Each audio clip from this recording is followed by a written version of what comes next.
So with this internet shit. Scrapple TV.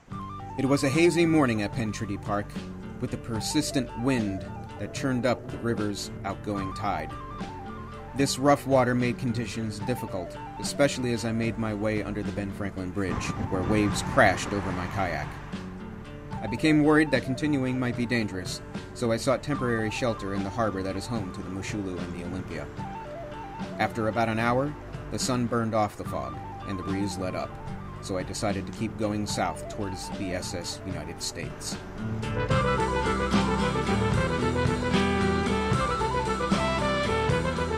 The SS United States, one of the great ocean liners of the 20th century, is still, to this day, the record holder for a transatlantic crossing.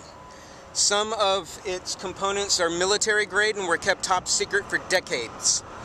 It was never pressed into military service, but as you can see, it's a mighty, mighty ship.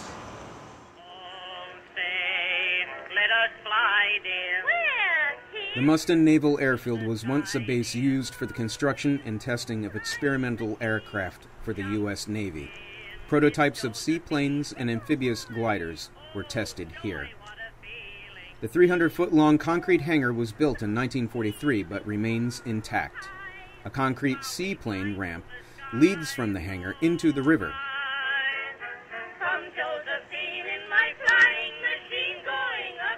Philadelphia was home to the first naval shipyard in the United States.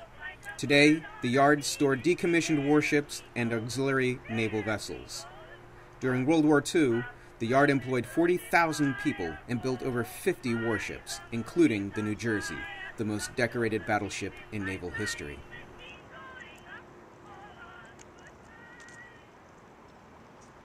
As I approach the mouth of the Schuylkill, I see my friends Marshall and Michael, who have come down the Schuylkill to escort me to my final destination, Bartram's Garden. Good to see some friendly faces. Well, we're at the Platte Bridge, and things take a turn for the industrial. Friends, we have just entered Sunoco land. What strikes you first is the smell. It immediately gives you a sense of unease. This smell could be described as licorice, hair, and plastic burned in kerosene. This smell, combined with the ever-present hiss of valves and burn towers, completes the disorientation you feel while traversing the ruthless geometry of the refineries.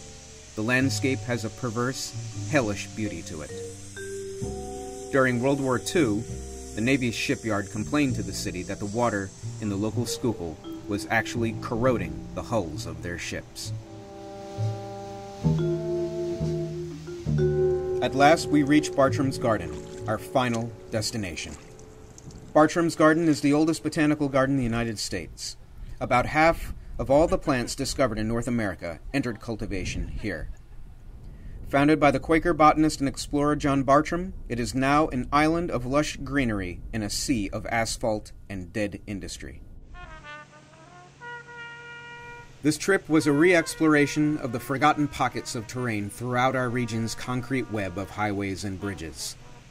Perhaps most interesting of all was how much strange terrain was growing from the dead infrastructure.